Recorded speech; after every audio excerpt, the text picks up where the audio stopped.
Hi, everyone. Welcome. Thank you for joining us. Happy Giving Tuesday.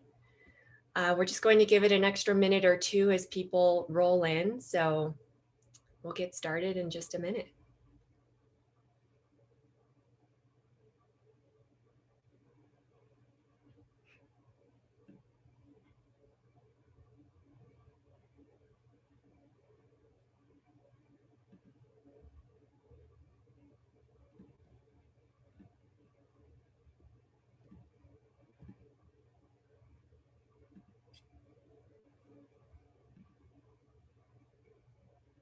This is where we need the waiting room music, and I forgot it.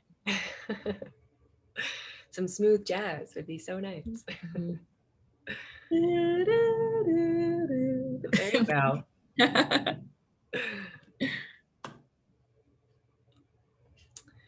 Hi, everyone. If you're just joining, thank you for joining us on this Giving Tuesday.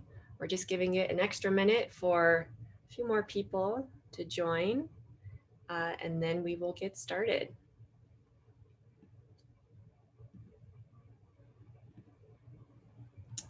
While we're waiting though, if you want to, please go ahead and introduce yourselves in the chat. You can add your name, where you're from, and the cause you're most passionate about.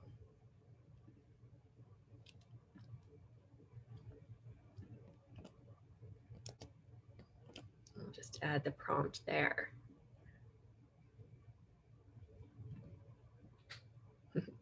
Perfect. We both got it in there at the same time.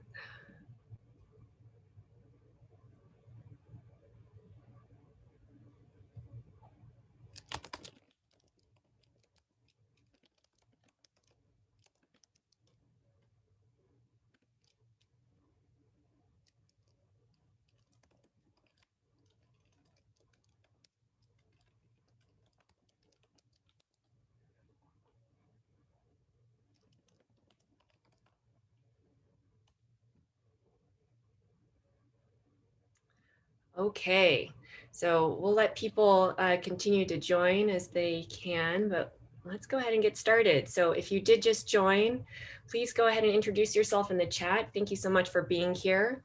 Would love to know your name, where you're dialing in from, and the cause or causes you're most passionate about. I know it can be difficult to pick just one.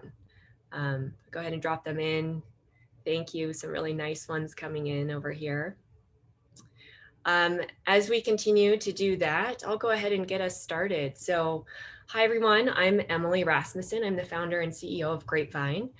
We are a collective giving platform, and just very excited to be here to talk with all of you about giving circles, and to introduce you to some really incredible giving circles and giving circle leaders here today. So we'll get into all of that a bit more in a moment. But first, just wanted to give you a quick overview here on what you can expect. So we'll start with just a brief welcome and introductions, and then I'll walk us through what is a giving circle, what is this model that we're talking about, and what is the movement. So there is a whole movement of giving circles across the country and increasingly globally. So we'll talk through that a bit. And then we have an incredible panel here of Giving Circle leaders who are running groups across a wide variety of causes and communities. So very excited to introduce them and have you learn more about their models. And then we'll open it up. So we'll have a nice Q&A time where anyone can ask questions, learn more about these different groups and how to get involved. And we'll close it out from there. So heading into this next section. So as I mentioned, I'm Emily Rasmussen, founder and CEO of grapevine.org. Also joining me today for our session is Stacy Pierre, who runs the More Than Strong Giving Circle, Adam Erickson, who runs Vital Little Plans, Jessica Nguyen, who runs the Project Voice Fund, and Connor Nickerson, who runs or is part of the New England International Donors Leadership Committee. So very excited to have all of them here. Thank you again for joining us today. You will hear from all of them more in a minute. They'll introduce themselves and their giving circle. So we'll let them do that in a moment. But before we get to that, want to just do a little level setting and share a little bit more on the model and the movement. So what is a giving circle? It's a really simple concept. It really is just about a group of people coming together, pooling their donations, and collaborating on where they invest that money, give that money to make a difference. So simple concept, but it comes in many different shapes. And so you can see here are just a few examples of different types of giving circles, whether they're virtual first, in person, if they're giving to a local community specifically, or a particular cause. These are all different variations on the model. But at its core, if we go to the next slide, you can see the core tenets of a giving circle. It's really about donors pooling those donations into a shared charitable pool, and then members typically nominating nonprofits or getting recommendations from experts or receiving a nonprofit application. So some form in which they are considering different nonprofits.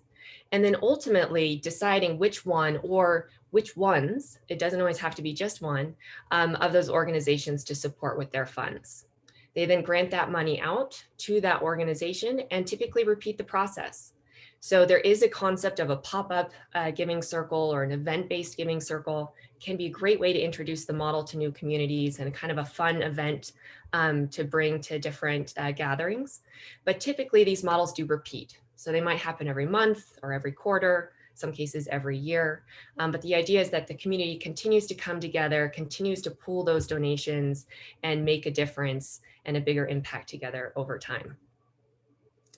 So if we go to the next slide, you can see that this is a movement that is really taking off. So giving circles have tripled over the last 10 years, and 150,000 donors have participated in this model and have given away about $1.5 billion through this model already. But these giving circles have tripled over the last decade, and we're expecting this to continue to grow to where we'll have more than 350,000 donors in giving circles by 2024. So a really exciting moment, I think, for all of you to be getting more familiar with this model, learning about some of the different ways that this model is being used for communities, and hopefully getting inspired to participate or start your own. Grapevine, so the way that we come into this whole space is we are here trying to make it easier for all of you to start and join giving circles. And so we provide a free platform that makes it easy for you to start your groups, to manage your groups, and to grow your groups over time. So we think about that across a few different phases of your journey. So first, getting started, it takes you now just a couple of minutes to start a Grapevine for your giving circle. And once you do that, it's much easier for you to launch your group and manage your group over time, because we have all of the payment processing and grant making tools that you need, as well as all the community collaboration tools that you need to actually run your process of nominating nonprofits and voting and all of those other things.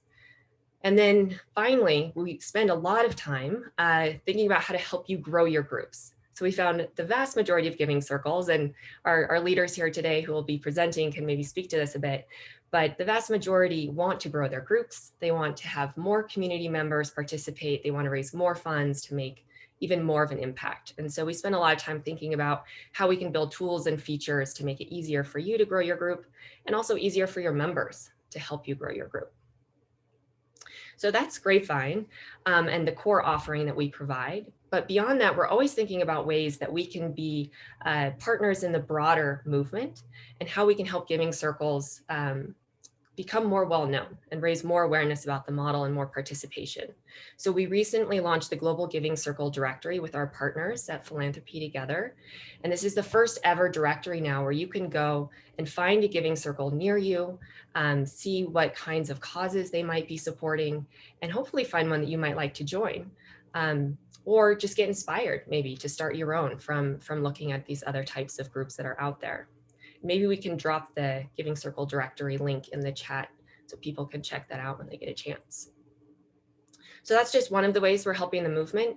We're also embedding this directory on major donor platforms to help raise more awareness. So our partners here today, Giving Compass, have embedded the directory on their donor platform to raise more awareness. We're getting it up on a number of other platforms as well, so we can continue to get more eyeballs on the movement and more people involved in the space. And for this, I'll pass it over to my colleagues at Philanthropy Together to introduce a really wonderful program to help you get up and running with a new group if you're interested. Hi, y'all. My name's Kelsey. I use they, them pronouns. I'm so excited to be here today to talk about Launchpad. Specifically on December 11th, we are going to have a 3-hour leadership training on how to start your own giving circle.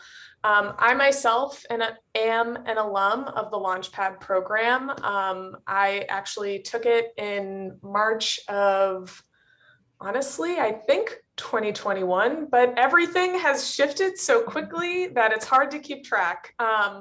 But what you'll learn in Launchpad is, again, what giving circles are, how to give equitably, how to organize your community around this amazing idea. We also have 2 other graduates in the space, Adam and Jess. So if you two have things to say, we would love to hear it. But I'm sharing the link in the chat right now. We would love to have you all. This course has real life tools and resources for you to use. And Philanthropy Together would love to help every single person in this room and beyond and future watchers to start their own giving circle. So thank you so much. And I will pass it back to you. Thanks, Kelsey. Okay, great. So as we started the session off saying today is Giving Tuesday. So we also just wanted to call that out and mention that today on Grapevine, we are matching donations that are coming through the platform. So we're matching one-to-one up to $100 per person. Up to $10,000 total. So that's how much we have to give away. So while supplies last, if you are looking to make a donation to a giving circle, maybe to a giving circle you learn about today from some of our panelists in a moment, or to a particular nonprofit, feel free to make those donations on grapevine.org. And we will, as I said, match that donation up to $100 while that $10,000 matching pool lasts. So feel free to spread the word about this as well to other group members, other friends, family who might be making donations today on Giving Tuesday as well to take advantage and double their donation. Okay, so with that, I'd like to go ahead and turn it over to Jessica at the Project Voice Fund to kick off this next phase of our gathering and hear a bit more from these incredible Giving Circle leaders. Would love to hear a little bit more about the founding story and about your group. And we'll just go one by one. So Jessica, over to you. Thanks, Emily. Hi, everybody. My name is Jessica, she, her pronouns. I'm based in Boston, Massachusetts, land of the Wampanoag. I founded the Project Voice Fund back in January 2021, which to me feels long ago, but it was really the beginning of this year. And as you've heard before, I've been an alum of the Launchpad program, so I'd be happy to share more about that. But that was really the starting point of how I launched my giving circle, which was founded to encourage donors to give forward to people of color serving organizations, which is a very broad social mission that we have. We're actually in the midst of rebranding ourselves. But this past year, we've been going through an exploratory phase where each cycle we explore a different focus area. So far, we've focused on education, mental health, and food security. And our winter cycle is coming up, so we'll be voting on an issue for that. So we were created to confront the effects caused by the pandemic, acknowledging the disproportionate effects on communities of color, specifically Black and Brown communities. So we're hoping to use some of our funds to support relief and systemic change projects out there. And where we got our name, the Project Voice Fund, was actually started when I was back working as a podcaster for the Project Voice podcast, which was spearheaded by the AVI community, but we eventually grew and became more inclusive and allied ourselves with other communities of color through our giving efforts. So that was the inspiration behind the transition from the podcasting project to a giving circle in 2021. And I think I will stop from there. I can go on, but I'll just hand it off to who would be the best person to go. pass it over to Stacy. I think Stacy's up next. Got it. Jessica. Oh, thanks, Jessica. That was wonderful. So hi everyone. My name is Stacy. I serve as the gardener at Grapevine, and essentially in my role, I'm here to support anybody that has a giving circle. I started off as an intern, but I liked my internship experience so much that I contacted Emily, and I was like, "Oh man, like I would love to stay." And together, Emily R and I, we created a position to support individuals with Grapevine giving circles. I'm going to drop my contact information just in case somebody wants to schedule a meeting with me or anything like that. But onto my giving circle, it honestly was created as a result of the pandemic because I don't think a lot of people really invested in self-reflection during the pandemic. I know I didn't.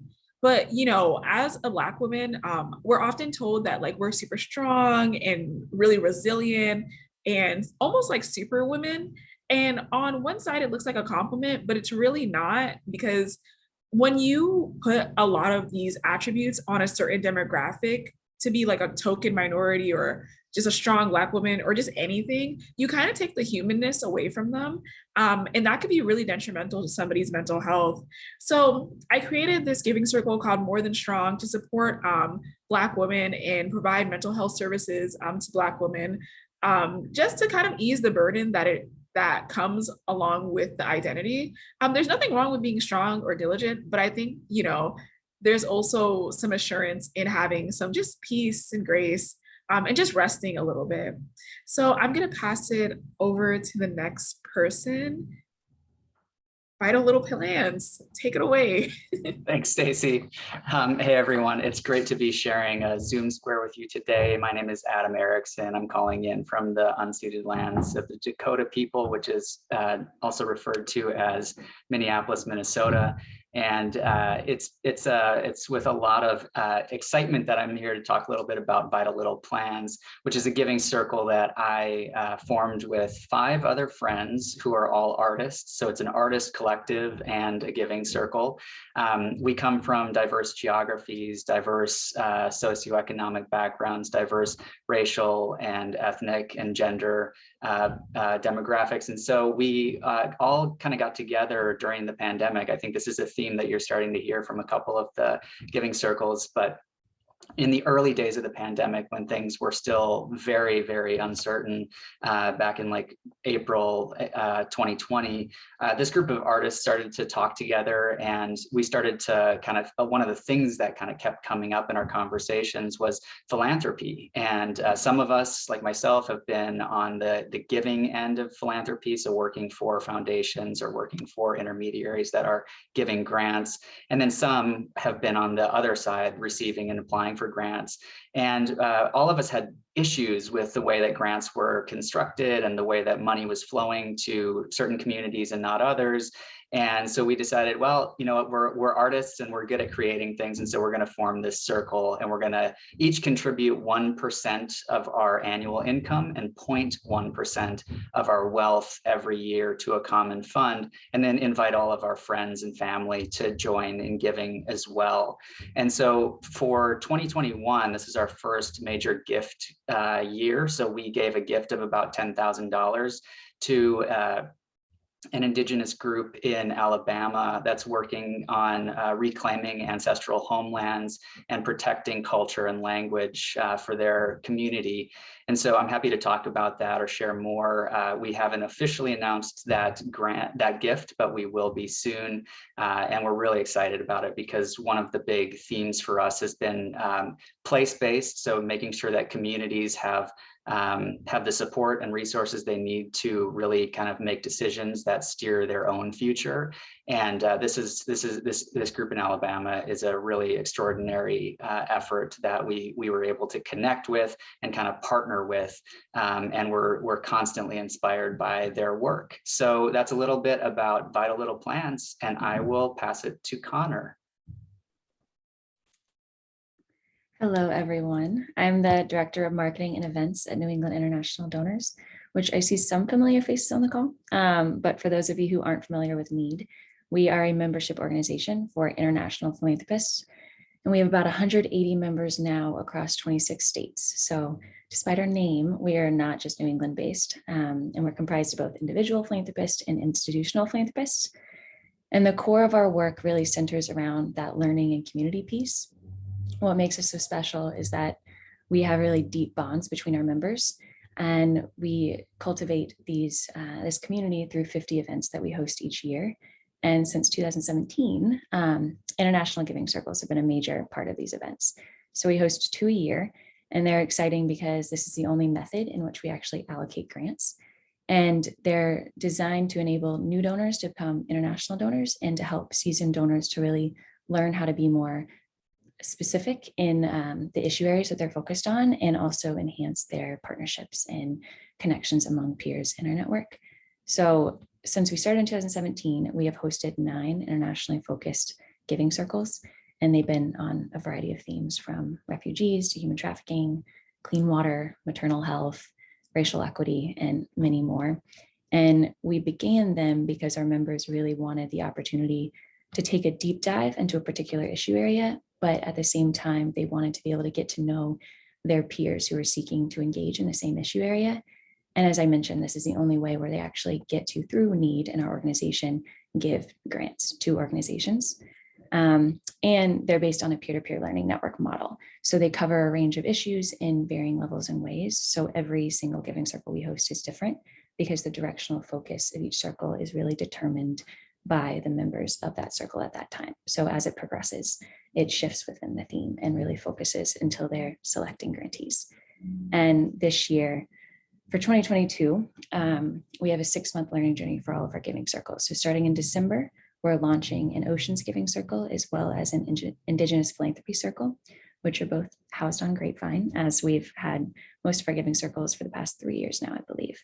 And our Oceans Giving Circle, the purpose of it is to really explore the intersectionality of marine conservation, local livelihoods, climate resilience, and examine the greatest threats to the ocean, but also the most effective solutions being locally deployed. And our Indigenous Philanthropy Circle, the aim of that is really to foster a greater understanding of Indigenous people.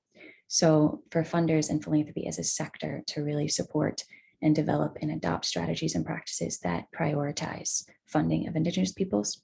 And we are really lucky because we co-host a lot of these with experts in the field.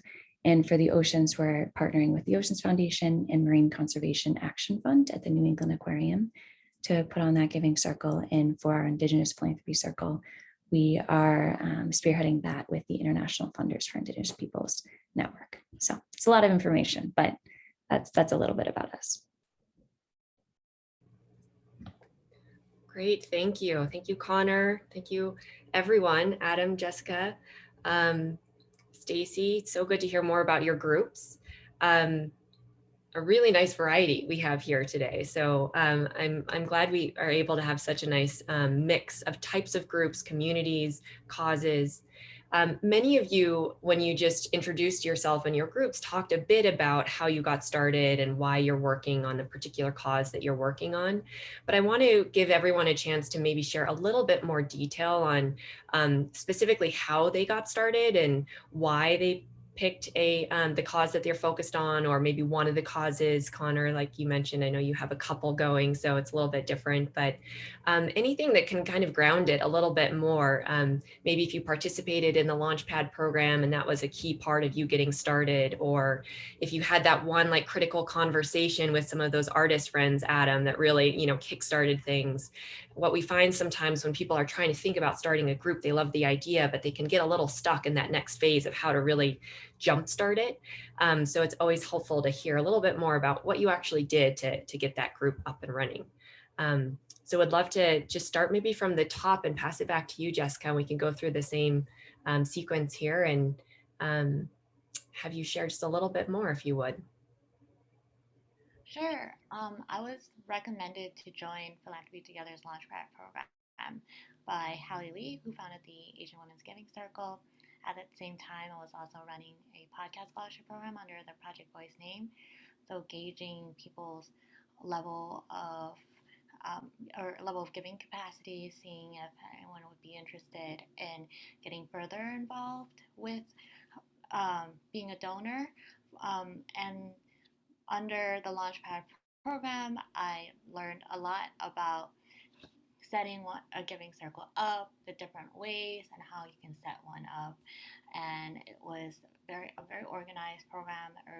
This happened back in fall 2020, and during that season, it was I attended a group of modules, and each module had specific topics pertaining to setting a giving circle. And in addition to that, there were individual office hours that I would take advantage of, and those were also really helpful because there were, like, when specific concerns arise, I can come and talk to someone from Philanthropy Together, and we could come up with solutions or alternatives to the issues, as well as the post-program aspect of Launchpad.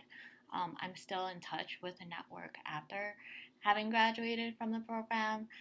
So it is this community, this growing community of folks who have graduated, as well as folks who are looking to set one up. And it's always feels nice for me to be able to pass on knowledge and experience from Launchpad and running Giving Circle now. And I have positive reviews overall with the program. So I can be reached on the Launchpad website there. I know that they run an active forum, so you can always tag me or chat me on there if you'd like. Great, thanks so much, Jessica. We've seen many people go through the Launchpad program at this point. They've been running it for about a year, and similarly have very positive things to say. It's been a really helpful resource and community. So thank you for sharing. Stacy, over to you. Yes. So I've always been interested in philanthropy, but I didn't know that I was. So in undergrad, like I served like on the student foundation as a secretary, and then I raised money for the scholarship program that I was in, and I would donate and do little things all the time. But when I was in grad school, I was extremely stressed out. I was a biology grad student, and unfortunately, a local Black Lives Matter activist, she was murdered. And it stressed me out so much that I believe, oh, I apologize for that. I believe I had some sort of mental breakdown. I'm not necessarily sure on like the correct verbiage, but I had to take a pause. And for a year or two, I essentially was resting and doing a lot of self-reflection. So then online, I saw the internship experience with Grapevine. And at first, I'm not even gonna lie, my first thought was, I told my mom about it and she was like, it's not paid. So I had to ignore her. And then after that, I interned, and it was such a good energy about the organization and everything that I decided to stay and, you know, really invest in my giving circle and really invest in the community that I was involved with. And it's really taught me that it's really important to lead by example, because a lot of my sorority sisters, now that they see me starting a giving circle and donating to things that I really care about, they're now more interested in doing what I'm doing and potentially starting a giving circle and potentially investing in the niche like communities that they're really focused on. Thank you, Stacy, for sharing. And I just want to say that I love hearing that inspiration piece, because we often see that too. And Jessica, you even just offering yourself to, you know, talk to people and support this kind of community and the collaboration and mentorship that naturally develops between group leaders is really powerful. We see that throughout networks across the country. So it's the ripple effects of this model, I think, go far beyond any one giving circle. Adam, over to you. Yeah, no, I agree with that, Emily. And I was, Vital Little Plans was also part of, I think it was maybe the first Philanthropy Together Launchpad group. So one of the first, if not the first, cohorts that went through that. And it was we got there because we had been looking into, you know, how is philanthropy changing, and how are what are sort of more equitable or more democratic ways of doing philanthropy. So we were kind of reading a lot of articles about trust-based philanthropy, and eventually one of our members came across an article about Philanthropy Together launching. And so we all got kind of excited about that and got in touch. And then it just so happened that right at the time that we were looking, they were starting this Launchpad program. So we got this intensive, I don't know if it was like 7 or 8 weeks, kind of guide going through all of these tough questions that you really have to kind of ask yourselves when you're setting up something like this. And that kind of led us down the path of being able to formalize some of our practices. We still remain really open with kind of the different decision-making policies that we have, and we're open to changing those over time. We kind of review our bylaws every year. But just the fact that, like, setting up bylaws can be important, or, this is how you can start to share these are some good ways to start to share what you're doing with others to invite them into your giving circle. All of that was packaged really nicely along with kind of worksheets from Philanthropy Together's Launchpad. So that was super helpful for us. And I think when it comes to decision making, we decided to go on a consensus-based model. So everyone in our group, which is pretty small, has to agree in order to move forward. And that's kind of like when we started to think about our 2021 gift, that was super helpful to have that in place, because we had a lot of ideas of different local organizations or individuals who were leveraging arts and culture for equitable community development. And we ultimately sort of coalesced around the idea of supporting Indigenous groups because of the cultural, the economic, the physical atrocities that had been committed against Indigenous people in this country. And so we sort of came together around that, and were able to begin research on a number of groups that were using arts and culture to reclaim their sort of heritage and preserve their heritage. So that's how we did it this time around. And I'm sure that as we go on as a group, we'll continue to change. I think the last thing that I'll mention is just that, right around the time that our group was forming and we were trying to figure out how we were going to do things, there's this like mechanical question of how do you hold funds that came up really early for us. It's like, do we all write a check? Do we open a bank account? Do we try to do a donor advised fund somewhere? We started to look around, and we started to ask that cohort at Philanthropy Together about different ways that we could kind of hold our funds. And it just so happened that Grapevine was, one of the first organizations recommended to us. And so as soon as we saw what Grapevine was doing, we jumped on it and was just like, yes, this is exactly what we need. It's super easy, super intuitive, and it's a way for us to all contribute our money, but also to kind of use it as a platform to invite others to join our giving community as well. So really, really appreciative to Emily and the other folks at Grapevine for the work you do. So I think that's it for me for now. Thanks so much, Adam. Well, and over to you, Connor, but NEID was, I think, one of the first giving circles that we ever spoke to at Grapevine. So a lot of the thanks should go to NEID for joining us so early and helping to guide our early development and being able to support all of you giving circles. But Connor, over to you. I know, I can't believe it's been so long since we were first connected, but yeah, before 2017, as I mentioned, we're a membership organization.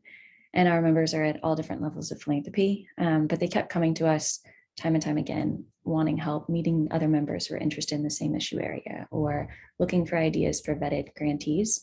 So that's really where this idea for an international giving circle began, because there's a lot of giving circles domestically, or at the time there were a few, but there weren't, and still really aren't, that many that are internationally focused.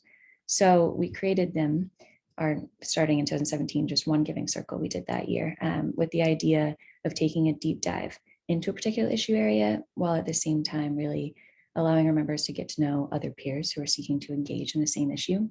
And obviously these have evolved since 2017. Back then we started with the launch of our Women and Girls Circle, which was hosted by a Need member in our members' homes. We were in person, if you can remember that time. And we met once a month for 6 months and then ended up granting to 4 different grantees, which was really exciting because that's the first time that we had really granted funds to grantees that we had selected, our members had selected themselves.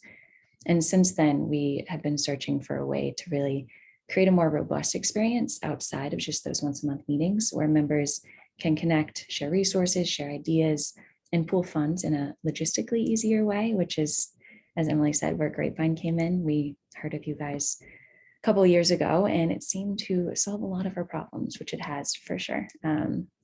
But yeah, we've found that they've been really great because they're all different every year. It's always been an enlightening experience, not only for the staff, but for all of our members. But we've seen the deep connections that form within our membership, whether they're new to philanthropy and they really just want something to onboard them to the international philanthropy sector in a safe space where they have the opportunity to learn, or if it's a more seasoned donor who's been giving forever, but they really want added knowledge through experts, because we bring in on the ground voices, especially now with COVID.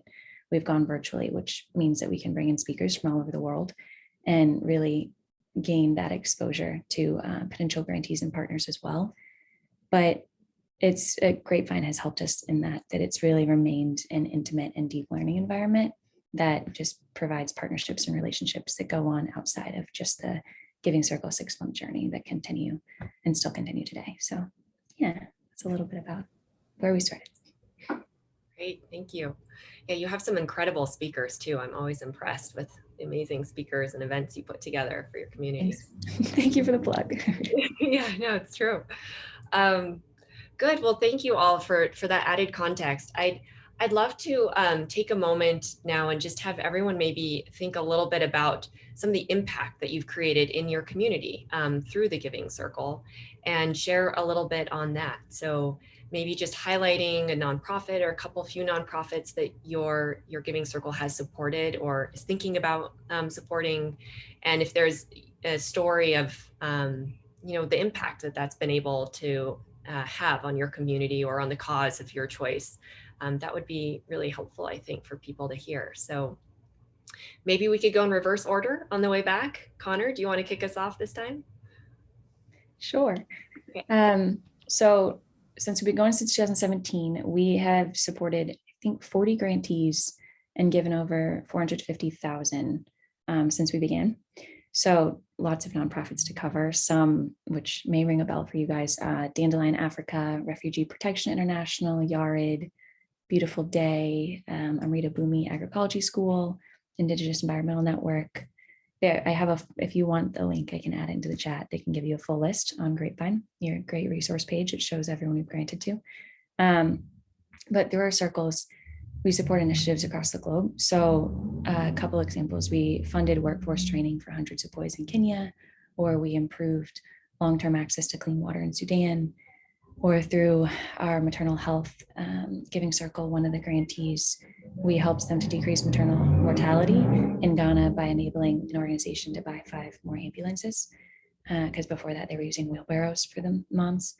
And last year, when we went virtual because of COVID, it allowed us to expand on the relationships we had with our grantees, because something we kept hearing, which is in line with equity as well, is that it doesn't want to just be, yes, it's a one-time grant, but we don't want it just to be that grant and we have no connection or contact with that grantee after. So the virtual world allowed us for the past 2 years to do one-year grantee check-ins, where we have an event where grantees come on and can just share what they want to share, how they've been doing, how they use the grant, what they still need. And so the long-term relationship can be fostered. And we see a lot of our members then continue to give there because it's someone that they have a deep relationship with now. But yeah, so a lot of different aspects, but those are a few highlights. Thank you. That's great. More ripple effects. Those donors starting to become direct donors to the organizations they learn about through your Giving Circle. We often see that too. Yeah, great. Adam, over to you. Yeah, thanks, Emily. There's so many thoughts running through my head. I mean, one of the things in our group's process of kind of unlearning philanthropy has been to revisit the idea of applications, and it's really tough. I mean, I think you can make an argument, in a lot of different directions, but for us, what felt like the right thing to do was to take an application off the table. Because we're not giving a huge amount of money, $10,000 was our gift this year. We wanted to be able to choose smaller nonprofits in which that money can go a long way. And we also didn't want to burden the smaller nonprofits with a ton of paperwork. And so what we said is our group, our collective, will take on the responsibility of doing research, looking into the group's history or finances or whatever questions that we might have, just so that we can not burden them with that work. And then once we've done that, we give a no strings attached gift, which is very sort of, I think, part of the ethos of this Giving Circle movement, because it's not a grant, it's a gift.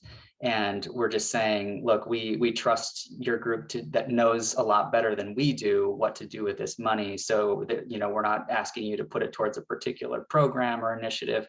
We're saying you can do whatever you like with this money. And I think that in and of itself has had a big impact on the groups that we've been able to support, because they're used to going after money that has lots of strings attached, that doesn't necessarily have a relationship tied to it, but is just kind of like, you got to go through all of this work. You maybe have to hire somebody just to get the paperwork done and then to do the grant reporting and all of that stuff. But, for a smaller group to come in and just say, hey, thank you for the work that you're doing. Let us know how we can help. Let's continue conversations in the future. And if there's, a skill set that we bring to the table, like web design or storytelling, we can certainly contribute that as well. It's not just about the funds, but we, similar to sort of what Connor is saying about the relational side of things, we really want to make sure that we're seeing ourselves as partners, not sort of one-sided kind of relationship. So I guess the other, just impact note that I'll make, I guess, is that we gave this larger gift to the Indigenous group in Alabama that I was mentioning before, and that's going to help them set up an eco village. They're already well underway, and they're getting some funding from other sources as well. But our gift will help their community become more sustainable, which is really exciting to us.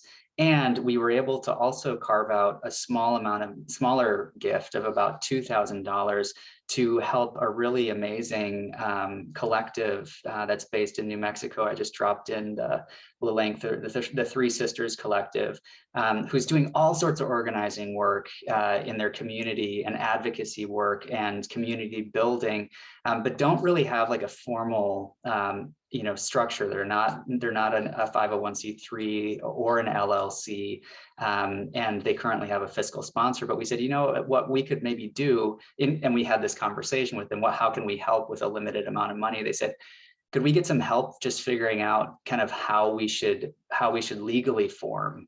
And so we're going to hire a legal expert to come in with our money and just help them work through some of those questions about, should they become a 501? Should they become an LLC? Are there other opportunities for them? Essentially so that they can continue to do their work, but have some protections and have some ways to hold money as well, and to build their financial kind of stability from that place. So I think that was just another kind of tangible thing that we were able to do with a relatively small amount of money. That's great. Thank you, Adam. Yeah, that community support that a Giving Circle can bring to an organization can be so powerful in those ways. Okay, we're going to turn it over to Jessica next, but I just want to say to the audience while Jessica is sharing, if you have other questions, please feel free to drop them in the chat. I do have another question or two that I'm happy to ask, but I want to make sure we address any questions from the audience as well. So feel free to get those ready and drop them in the chat as you can. But for now, Jessica, over to you. Sure. Thanks. Before I start, did we skip Stacy, or Oh, I haven't allocated any funds yet. I'm relatively new, so. But you're absolutely right, Jessica. We did. I'm sorry, Stacy. No, but it's okay. My money is still there, so you're probably better to answer the question right now. Yeah, just wanted to double check. But in terms of the impact we've made, honestly, a lot of what Adam has shared, I resonate with.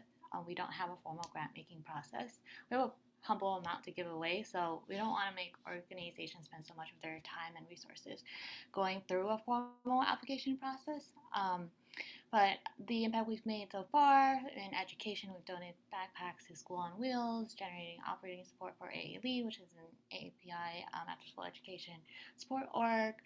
These orgs are orgs recommended by folks who volunteered there or who plan to volunteer there. So at Project Voice Fund, we always encourage folks to recommend organizations within their local community. I think that's an ongoing challenge for us as a geographically diverse circle. Like, how do we continue to create authentic relationships with orgs that are in our respective regions? And mental health, we've donated to the Loveland Foundation, specifically to the Therapy Fund for Black Girls and Women, the Shine Initiative, which is in the Massachusetts area in support of their in-language mental health literacy workshop to parents and youth of color. In terms of food security, we've donated to the Community Food Bank in Southern Arizona, specifically for undocumented immigrant population where the pandemic and food accessibility relief are food access isn't recognized or an issue acknowledged there. We had last cycle we were covering internal discussions around like how food security and food deserts across the country is becoming a growing or issue of concern and also like a popular topic within media and journalism. I think for me, as someone who's spearheading this initiative and have plans to rebrand this Giving Circle, like I said before, we are a geographically diverse circle. So how do we refine our focus of a social mission? And we're in the midst of talking about how to make our giving more intentional. And not be so step by step in a way. And like we don't have a reporting process either. We don't ask our grantees to like share what impacts we've made. We follow them like through social media or through newsletters to keep ourselves in the loop. So putting that onus of like us being informed on us, putting the onus on the funders versus the grantees or the orgs. And I think because we're actually pivoting to making our mission be more specific, calling back to the Project Voice digital media roots. My day job is in philanthropy and media and journalism, and reconciling the contradictions in philanthropy. The philanthropy space is an ongoing question challenge for me, and bringing that back to the Giving Circle space as well. And we're hoping to explore how content, media, journalism can actually be our next focus for our Giving Circle. And just being aware of our time here. I can share more about our work centering equity, but that's the impact we made so far, as well as exploring alternative forms of funding. We set up a Venmo account as well. Looking into mutual aid, we actually just made our first mutual aid donation for non-501c3 orgs. So that is another kind of impact that we're exploring as a Giving Circle. Great. Thank you so much, Jessica, for sharing that. And I think there are many things in there, but one thing I also just wanted to highlight is how your group is evolving, right, over time. And we often see that, right, with these groups where they get started and then it continues to be a development process for the group, for the donors. So it's an ongoing project that everyone is involved in often. So I would like to open it up if anyone has a question that they want to share. Again, you can drop questions in the chat. I think we're almost at the end of our time, but I haven't seen any questions come in. So please feel free to drop one in there if you have it. But in the meantime, I'll go ahead and just pick up that thread that Jessica dropped there at the end around centering equity. And would love to hear from our Giving Circle leaders here if they can share a little bit more on how they think about centering equity within their Giving Circle and the practice that they're involved in with their community. So I'm not quite sure where to start this one off. Stacy, maybe because we skipped you on the last one, do you want to start us off? Is there anything you want to share on how to think about this? This is so funny because like I know what equity means, but I literally just Googled. I was like, I hope she doesn't call me. But yes, equity, centering it. I think in terms of being equitable, as like a woman of color, that's an issue that faces our community like all the time. You know, women get paid, I don't know what it is to the dollar, and then being a Black woman, and then being like a young Black woman, it's just like a lot going on. So I think in terms of how I'm planning on allocating the funds, right now I'm really leaning on my community to see where the need is, because I think it's really easy to be biased and say like, oh, like the community needs this, the community needs that. But it's very helpful to lean on your community and say like, okay, where is the actual need? Like who actually needs funds? Because although like I, disagree with like society and like capitalism, I'm reminded every day by my mom that money makes the world sort of move, like you need funds, you need resources. So that's how we plan on addressing equity, just by leaning in on our community, and really just seeing where the need is. Just really seeing where the need is based on what the community feedback is. Emily, I have a pretty quick answer that I can address that.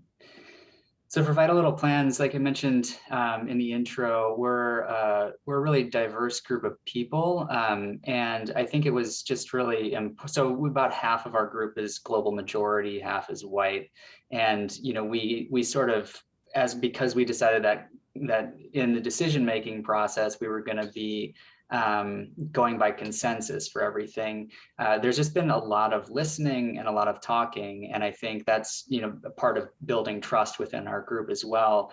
So we, when we were kind of setting this up and going through the Launchpad program, it just became really evident to our group that the need to be very explicit about equity. Internally in our own documents and our own bylaws, and then externally on our website. So I'll just drop the language that we developed as a group that sits on our webpage and is kind of a constant reminder to us about kind of what we're about, what we care about, and why we're here. And so I think that's usually front and center in our conversations and helps us as we're deciding where to give the next gift. Great, thank you, Adam. Anyone else want to speak to this? I know Jessica, you did a bit already. Connor.